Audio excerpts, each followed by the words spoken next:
Robert Bob Mason, 56, with a wrinkled face and strong hands, lived in a small coastal town in Maine at the foot of rocky shores. A former sailor, he'd spent 30 years on merchant ships, crossing the Atlantic until knee wear and fatigue forced retirement 5 years ago. His home, an old cottage overlooking the ocean, was inherited from his grandfather, a lighthouse keeper, but the lighthouse was long closed, now just a tourist spot. Bob lived alone, used to the roar of waves and gulls' cries replacing company. His wife, Linda, left 4 years ago. She couldn't handle endless absences, months at sea, rare calls, missed kids' birthdays. Bob blamed himself. Too focused on work for family security, he lost the family. Linda moved to Portland, married a local doctor, and vanished from his life. Their son, Jake, 28, worked as an engineer in San Francisco, calling monthly.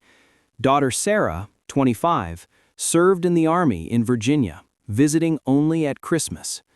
The kids loved him, but distance and their lives created a chasm. Bob's mornings started with black coffee from an old enameled mug from his grandfather. He watched the ocean through fogged windows, recalling Linda waiting on the dock with a smile. Now, just emptiness. He tended the house, fixing leaky roofs, painting shutters that peeled in salty wind. In the garage sat his old Dodge pickup, which he serviced himself, changing oil, checking spark plugs. It was his ritual, a way to control something in life. He earned from odd jobs, repairing boats for local fishermen, sometimes guiding at the tourist center about the lighthouse. Money barely covered bills and canned goods, but he didn't complain. Evenings by the fireplace, radio on, weather forecasts or Frank Sinatra tunes. Sometimes he pulled out a photo album. Linda in her white wedding dress, Jake with a fishing rod, Sarah in school uniform. Tears came less often, but memories burned. He'd accepted solitude. Old sea friends scattered, locals nodded but kept distance. That quiet sailor. He pondered the future. Sell the house? Move near kids? It felt alien. His world was sea, rocks, tide rhythm. But life had a surprise he couldn't foresee. One autumn evening, as a storm drove waves ashore, Bob heard a knock. On the threshold stood a woman, soaked to the skin, backpack in hand. This moment upended his fate. The storm raged with force Bob hadn't seen in years. Waves smashed rocks, wind bent trees. He sat by the fire, sipping whiskey from a faceted glass, when a knock startled him. Bob set down his book on knots and approached the door, expecting a lost tourist. Instead, a woman, about 48, wet blonde hair plastered to her face, eyes full of exhaustion. She shivered, backpack in hand, whispering, "Sorry, I'm lost. My boat, it crashed on the rocks. Can I come in?" Bob nodded, letting her in. The woman introduced herself as Alice Carter. She explained renting a boat for a coastal ride, but the storm caught her off guard. Bob noticed her trembling hands and offered a blanket and hot tea. As she warmed by the fire, he checked her backpack. Inside, just a map, water bottle, wallet with a few dollars. "You're not local, huh?" he asked. Alice shook her head. "From Boston. Wanted a break. Now, don't know what to do." He suggested she stay overnight till the storm eased. Alice agreed, and Bob set her up on the old couch with spare blankets. That night, he heard her soft breathing mixed with wind, feeling the house less empty for the first time in years. Morning, storm weekend, Bob called the Coast Guard about the wrecked boat. They promised to arrive by noon, but Alice looked lost. No insurance. Don't know how to pay for repairs. Bob, not rich but helpful, offered aid. "I know a mechanic. We'll see what we can do," he said, recalling ship days when mates helped. Alice smiled gratefully, her gaze stirring something long forgotten, desire to care. They spent the day talking. She was an accountant, divorced 2 years, kids grown. Bob shared about Linda, the sea, losing family. Conversations flowed easily, like calm tides. Next day, Coast Guard took boat debris, but repairs would take a week. Alice stayed. No point returning to Boston without transport. Bob showed her the house. Old kitchen with scarred table where Linda baked pies, garage with the pickup. Alice offered to help clean, and soon they washed windows, laughing at her clumsy mop handling. Bob noticed her presence revived the home, her perfume mingling with salty air. He wrestled doubts. Caring for a stranger wasn't his way, but solitude softened him. Alice saw him not just as savior, but someone needing support. Their bond sparked from simple tasks, cooking canned soup, fixing an old radio. Bob thought of Linda, but Alice didn't replace her. She was a new start he hadn't expected. The week stretched to 2 as the mechanic fixed Alice's boat. She stayed with Bob, their life gaining new rhythm. Mornings began with coffee. Bob brewed strong, Alice added honey, sharing a childhood recipe. They'd sit on the porch, overlooking the ocean, discussing plans. Alice suggested helping with chores, sorting old nets in the garage, cooking dinner from fish Bob caught off the dock. Her practicality surprised him. She handled finances, even calculating bill savings. Bob showed her the lighthouse, now a peeling tower. They climbed creaky stairs, Alice snapping phone photos, admiring the view. "You could open something for tourists here," she said. The idea seemed wild to Bob, but he pondered it. They planned. He could lead tours, she handle books. First time in years he saw a future not as gray void. Relationships grew gradually.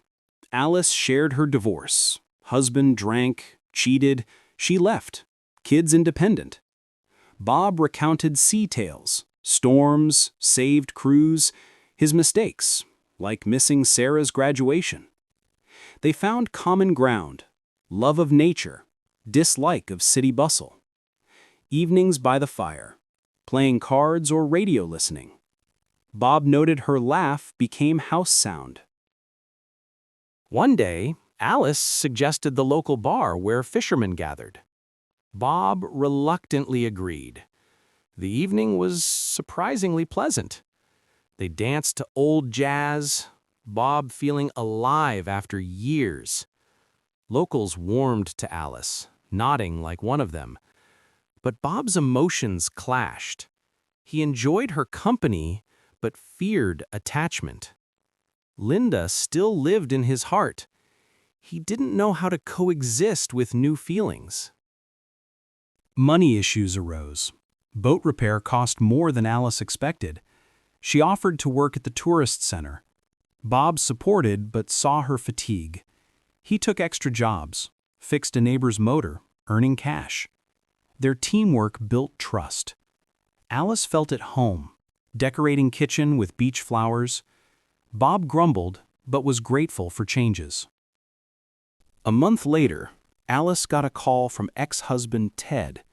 The voice was rough, demanding return, threatening trouble. Bob overheard, seeing Alice pale. She confessed. Ted wasn't just a drunk. He controlled finances, threatened violence. She fled for a fresh start. Bob, knowing sea cruelty, felt anger and protective urge. "He won't touch you here," he said firmly. They went to police. Bob accompanied Alice to the station. She filed for protection. Officer assured Ted would struggle finding her in the small town, but Bob stayed vigilant. He installed extra locks, taught Alice his old rifle for self-defense. Days grew tense. Alice jumped at noises. Bob checked windows before bed. Their closeness intensified. She trusted him. He found purpose. Lighthouse work distracted. They cleared grounds. Bob ran trial tours for locals. Alice made flyers. Soon, tourists came. Earnings small but inspiring. But police news alarmed. Ted spotted in Portland, 2 hours away. Bob urged Alice stay, but she wavered. "I don't want to bring trouble to you." Bob's inner conflict grew. He loved her company, but feared her past destroying their fragile happiness. One night, Ted appeared, drunk, knocking. Bob confronted, using sailor poise, steady gaze, calm tone. "Leave, or I call cops," he said. Ted, seeing resolve, backed off, but threat lingered. Alice cried, thankful for protection, their embrace stronger than before. After Ted's incident, police increased patrols. He vanished. Alice filed for divorce, officially moving in with Bob, choosing to stay in Maine. They turned Lighthouse into business. Bob led tours with passion. Alice ran a cafe with ocean view, selling baked goods and tea. Tourists loved it. Income stabilized. Home revived. Her paintings on walls, flowers in gardens she planted mornings. Bob's kids accepted Alice. Jake visited weekends, approving ideas. Sarah called more, joking about new mom. Bob felt renewed. He didn't forget Linda, but Alice gave new meaning. They walked beach, planning Boston trip for her things. Love grew slow, steady, respectful of past. One evening, Bob proposed marriage. Not romantic, just over dinner with fish and wine. Alice laughed, agreed, "Only if you teach me fishing." Wedding simple, dockside, locals as witnesses. Kids came, even Linda sent well wishes via lawyer. Bob realized the lesson. Solitude isn't fate, just a phase. Alice taught trust again. He gave her security. Their life exemplified. After storms, harbor possible. They worked Lighthouse, dreaming expansion, watching sunsets hand in hand each evening.